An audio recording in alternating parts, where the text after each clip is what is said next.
अरे ओ भाग्यवान, देखो तो आज कितनी ताजी ताजी मछलियाँ पकड़ कर लाया हूँ। जरा कुछ मछली तल कर दो, बहुत भूख लगी है, थोड़ा खा लूँ। अरे इतनी संध्या बेला में कौन मछली बनाएगा? उबले आलू और गरम चावल खा लो, वही ठीक रहेगा, समझे?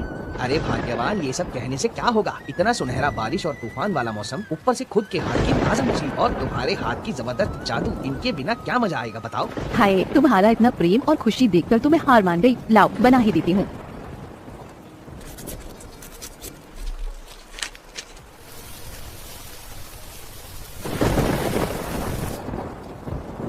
अरे भाग्यवान, तुम्हारे हाथ की बनी मछली से इतनी प्यारी खुशबू आ रही है, लगता है खाने से पहले ही मैं इस खुशबू में खो जाऊंगा। तुम्हारे खाने बनाने की कोई बराबरी नहीं कर सकता, समझी भाग्यवान?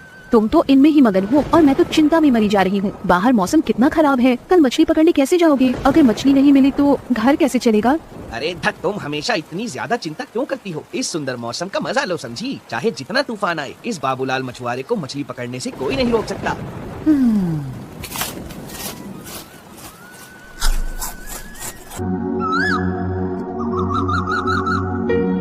अगले दिन सुबह सुबह बाबूलाल मछली पकड़ने के लिए निकल पड़ा।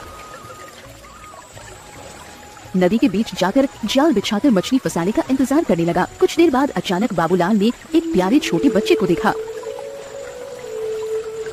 ये मैं क्या देख रहा हूँ? ये मासूम बच्चा इस गहरी नदी में क्या कर रहा है? जल्दी इसे उठाना होगा, नहीं तो कोई अनहोनी हो सकती है। ऐसा कहते हुए बाबूलाल उस बच्चे को उठा लिया और घर की ओर लौट पड़ा। अरे ये क्या, मछली पकड़कर नहीं लाए? और ये किसके बच्चे को ले आए हो?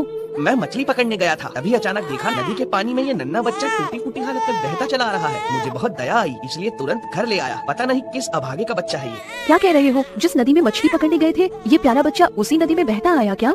हाँ भाग्यवान, ऐसा ही हुआ। इस दुनिया में और क्या क्या देखना पड़ेगा, कौन जाने। खैर, जब तक इस बच्चे के असली माँ बाप का पता न चले, ये हमारे पास ही रहेगा। ठीक है भाग्यवान, तुम्हें कोई आपत्ति तो नहीं है ना?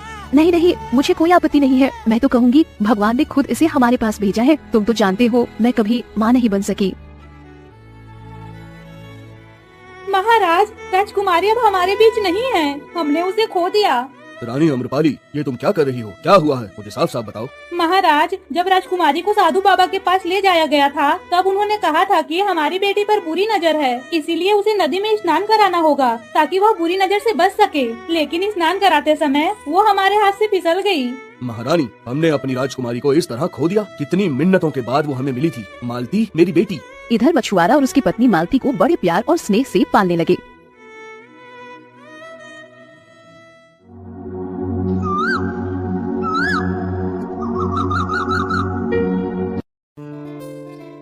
ये क्या हो रहा है? क्या मैं अपनी आंखों से गलत देख रही हूँ या सूरज कहीं और से उग रहा है? जो लोग मुझे देख तक नहीं पाते थे, वो अचानक मेरे घर चले आए। हम तुझे देखने नहीं आए हैं, तेरी गोद में जो बच्चा है उसे देखने आए हैं। इसका मतलब लोग जो कहते थे वो सच है। कहाँ से उठा लाई ये बच्चा? सुना है तू तो माँ बनने लायक नहीं, तो फिर ये किसका बच्चा है? कहीं चोरी तो नहीं किया? बोल बोलना। जरा मुंह संभाल कर बात करो। सुबह सुबह दिमाग मत खराब करो। तुम्हारी और मेरी पुरानी दुश्मनी मेरे संतान पर मत निकालो, समझी? जो बोलना है बाहर जाकर बोलो, यहाँ से जल्दी निकलो।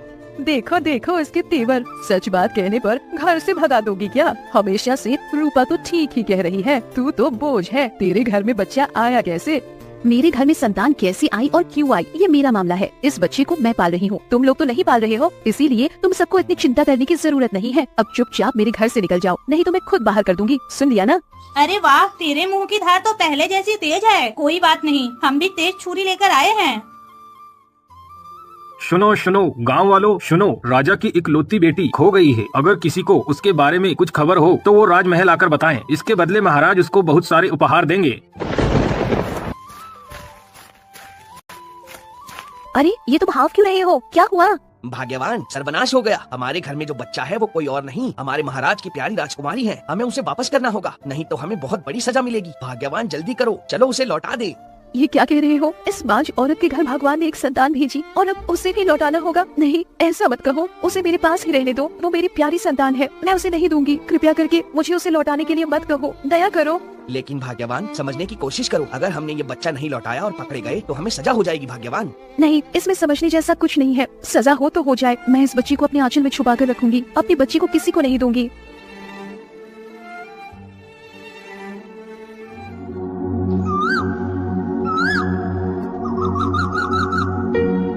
देखते देखते राजकुमारी छोटी सी 7 साल की हो जाती है। वो बहुत सुंदर और शरारती स्वभाव की थी। मिष्टी बेटी, अब तो पेड़ से नीचे उतरो, बहुत देर हो गई। तुझे नहला धुलाकर खाना खिला दूं। आजा बेटी, उतर जा अब।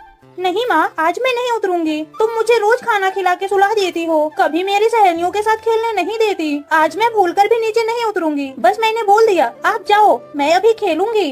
अच्छा ठीक है, मैं वादा करती हूँ, आज तुझे खाना खिलाकर नहीं सुलाऊंगी, खेलने जाने दूंगी। अब तो उतर जा बेटी। ले बेटी, जल्दी खा ले, सभी खाना ठंडा हो रहा है। ओहो माँ, आज भी वही चावल और सब्जी, ये सब मुझे अच्छा नहीं लगता है माँ। बेटी, तू तो जानती है ना कि हम कितने गरीब हैं। तेरे बाबा मछली पकड़कर जैसे तैसे घर चलाते हैं, इससे बेहतर खाना हम दे भी नहीं सकते बेटी। फिर भी कल तेरे बाबा से कहूँगी कि कुछ अच्छा लेकर आए। तुम तो रोज ऐसा ही कहती हो, लेकिन मैं कह रही हूँ, कल मैं मसालेदार मटन ही खाऊंगी, बता देती हूँ। खाना खाने के बाद मिष्टी अपनी सहेलियों के साथ खेलने चली जाती है। ओ राजू, आज हम क्या खेलेंगे?